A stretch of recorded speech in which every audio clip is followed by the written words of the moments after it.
China वाले का स्वागत जो है वो लाठी फट्टा और डंडा से स्वागत करें, और वही जो है हमारा इंडियन आर्मी कर दिखाई है। वो वीडियो आपने देखा कि नहीं देखा? जी मैंने भी देखा, ना जाने कितनी बार देखा, तकरीबन 10 से तो ज़्यादा देखा मैंने। चाइनीज़ के द्वारा हम पे अटैक एक बार दो बार नहीं किया गया।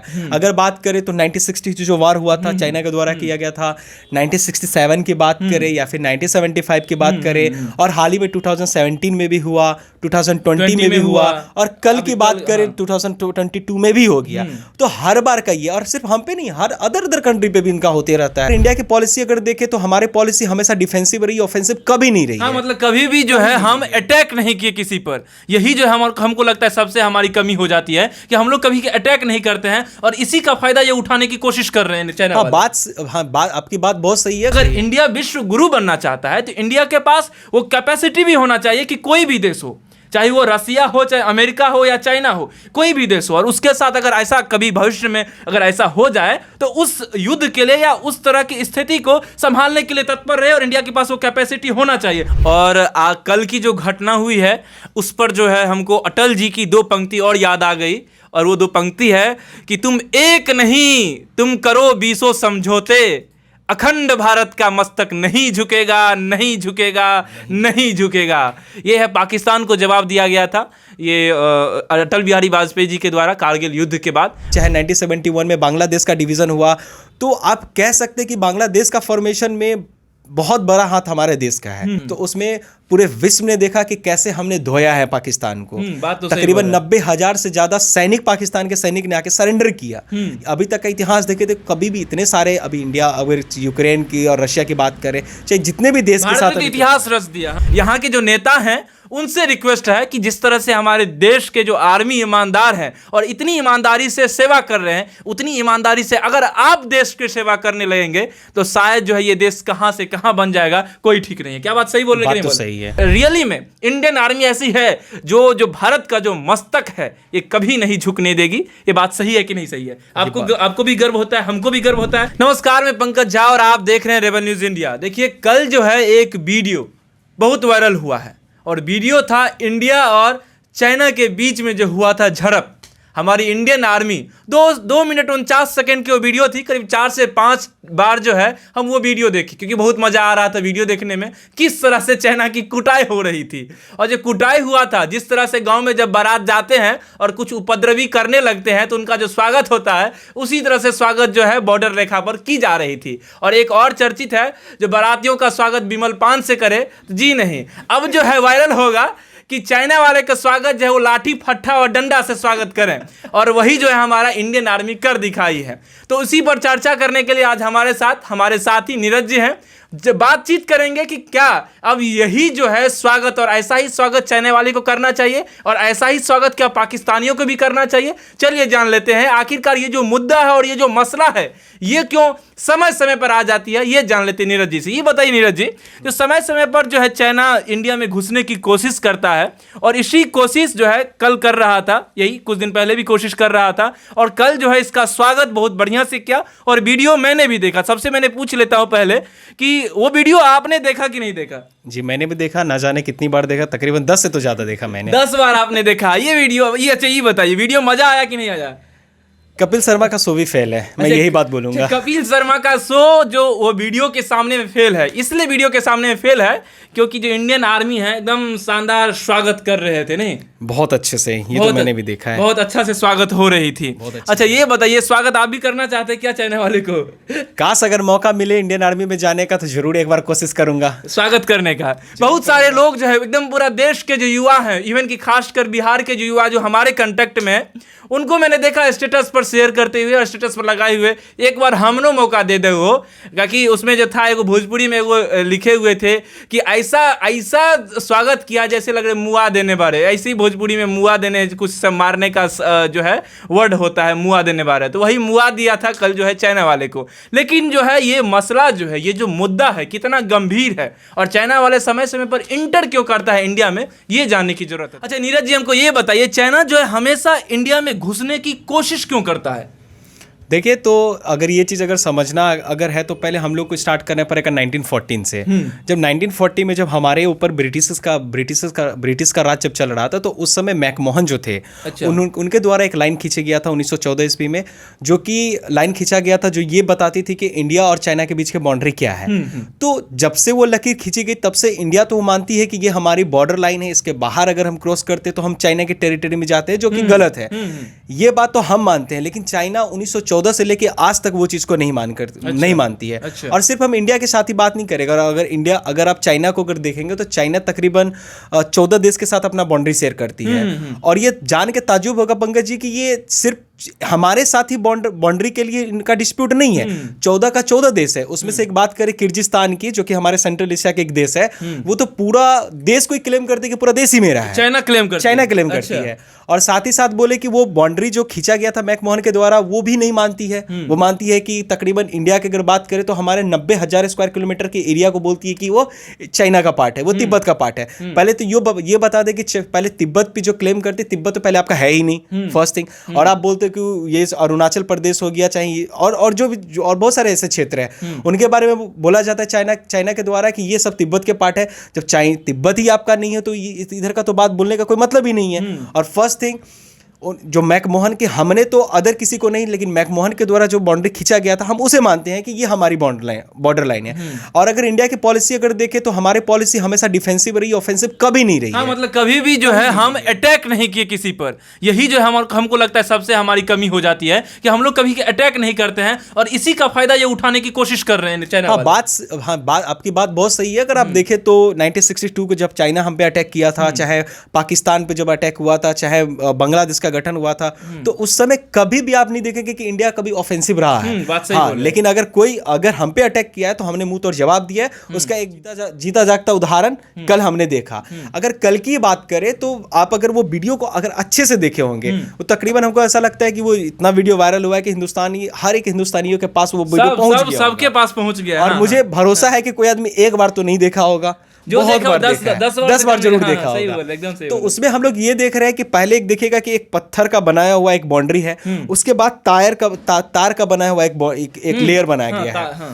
तो वीडियो अगर कोई चीज अगर आप अच्छे से देखिएगा तो वो जो चाइना है वो पहले तो पत्थर वाला बाउंड्री को पार किए हैं, और जो तार का जो बनाया गया था उसके पास थे, और तब दोनों देश के पास झड़प हुई है। अब वीडियो में आप पूरा अच्छे से आप देखिएगा तो वो पता चलेगा कि चाइना के आर्मी जब इंडिया उस पर मारपीट, दोनों हाथापाई या फिर लाठीबाजी अगर बात करें तो दोनों देश के साथ अगर चली है, तो क्या तो वीडियो में आप देखेंगे कि वहां से दीवार को छरप के चाइनीज के लोग भाग रहे हैं। तो ये चीज हमने पूरा देखा है। पहले तो तार को जो क्रॉस करके इधर आ रहे थे, और इसके बाद तब जो है यहाँ से स्वागत किया गया। और स्वागत बहुत बढ़िया से किया, ऐसा स्वागत किया जो फिर उसके बाद भागे एकदम कूदक करके उस तरफ भाग रहे थे। हाँ, वीडियो में तो हमने यही देखा। और कल की बात ना करें, अगर चाइना का और चाइनीज के द्वारा हम पे अटैक एक बार दो बार नहीं किया गया। अगर बात करें तो 1960 जो वार हुआ था चाइना के द्वारा किया गया था, 1967 की बात करें या फिर 1975 की बात करें, और हाल ही में 2017 में भी हुआ, 2020 में भी हुआ, और कल की बात करें 2022 में भी हो गया। तो हर बार का ये, और सिर्फ हम पे नहीं, हर अदर कंट्री पे भी इनका होते रहता है। नहीं, जैसे आप किर्गिस्तान के बारे में जो जिक्र कर रहे थे, उस पर जो चाइना बता रही है वो तो सोना का शायद ऐसा है जो वहां का क्षेत्र पाया जाता है। वो एक ऐसा करे तो पहले तो इस्लाम लोगों का एक बहुत बड़ा वो देश है, और साथ ही साथ अगर बात करें तो वो रिसोर्सेस अगर देखा जाए तो बहुत सारा रिसोर्स है, जिसमें कि एक गोल्ड भी बहुत ज्यादा वहां पे पाया जाता है। अच्छा, वो सब देश में, किर्गिस्तान में। हाँ, और हमारे देश के साथ, हमारा देश अगर हम इंडिया की बात करें तो इंडिया का रिलेशन बहुत अच्छा है वैसे देश लोग के साथ। और जैसा कि मैंने पहले भी बोला कि चाइना जो है तकरीबन 14 देश के साथ बाउंड्री शेयर करती है, सभी के साथ डिस्प्यूट चलती है। रशिया, किर्गिस्तान, मंगोलिया, इंडिया, सब देश के साथ उसका चलता रहता है। मतलब विस्तारवाद नीति जो है चाइना का, ये जो है इंडिया के साथ भी करना चाहती है, और करना नहीं चाह रही, कर भी रही। 1962 में हमारे एक साइड चीन तक ले लिया उन्होंने, वॉर अटैक करके। और वही हमको लग रहा है फिर समझ रही है कि जैसे 1962 में उस समय तो हमारा जो है आज़ादी हुआ ही था और इसमें नए नए जो है हम लोग अपना जख्म को भर रहे थे और हम लोग तैयार नहीं थे क्योंकि हमारे पास उतनी आर्मी नहीं थी। हम लोग सीधे अपने आप को जो है व्यवस्थित कर रहे थे, कैसे हम व्यवस्थित हो जाए और उसके बाद सब कुछ सुचारू रूप से करेंगे, उसके बाद जो है हम लोग अपना सेना तैयार करेंगे, सब कुछ करने वाले थे। लेकिन अचानक उस समय में जो है हम लोग के ऊपर में अटैक किया और हम लोग के पीठ में जो उसको कह सकते हैं खंजर भोंका गया, पीठ पे खंजर ही भोंका गया था। ये बात तो सच्चाई है। और उस समय का क्या कंपेयर अगर आज चाइना कर रही है तो ये कितनी बड़ी गलती है। ये बहुत बड़ी गलती है क्योंकि उस समय हमारे पास वो नहीं था, रात के समय में फाइटर जेट नहीं उड़ सकते थे हमारे समय में। साथ ही साथ बात करें तो उस समय हमें नई नई आज़ादी मिली थी, हमारे देश में बहुत अनस्टेबिलिटी थी, तो हमारे देश ने कभी ऐसा नहीं बोलेंगे कि हम पे तैयारी नहीं थी, तैयारी तो थी लेकिन उस हद तक नहीं थी कि हम किसी देश के साथ वॉर कर सके। फिर देख लीजिए अगर 1962 के बाद अगर 1971 की बात करें तो उसमें पूरे विश्व ने देखा कि कैसे हमने धोया है पाकिस्तान को। तकरीबन 90,000 से ज्यादा सैनिक पाकिस्तान के सैनिक ने आके सरेंडर किया। अभी तक का इतिहास देखे तो कभी भी इतने सारे, अभी इंडिया अगर यूक्रेन की और रशिया की बात करें, चाहे जितने भी देश के साथ इतिहास रच दिया। भारत ने इतिहास रच दिया।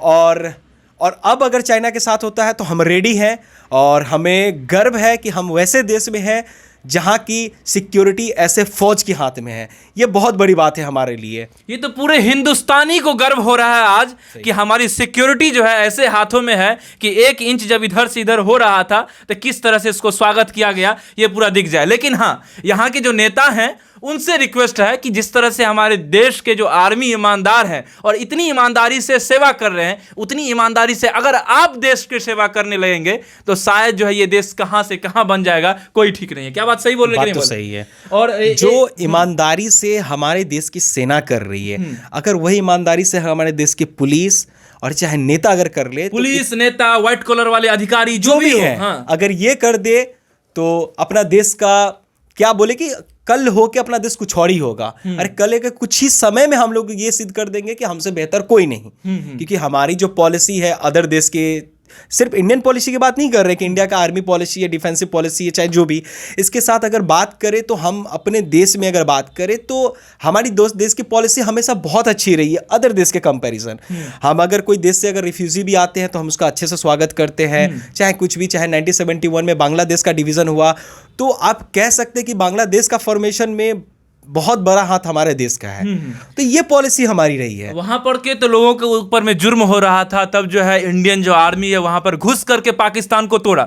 ये बात तो है ना, यहाँ पर वहां के जो लोग थे, जो बांग्लादेश के लोग थे, उनके ऊपर में जुर्म हो रहा था। उसके बाद हमारी इंडियन आर्मी घुस करके उसको तोड़ करके अलग सेपरेट कंट्री बना दिया। बात ये था, ये बात तो था। उसके बाद जो भी कुछ हुआ ये सब कुछ। लेकिन अब जो है हम लोग विश्व गुरु की बात करते हैं, उस पर भी एक चर्चा कर लेनी चाहिए कि विश्व गुरु हम लोग बनना चाहते हैं, लेकिन कहा जाता है कि अगर आप गुरु बनना चाहते हैं या संत है या कुछ भी है, साधु हैं, तो साधु के पास होता है शस्त्र और शास्त्र दोनों की ज्ञान होती है। बात सही है?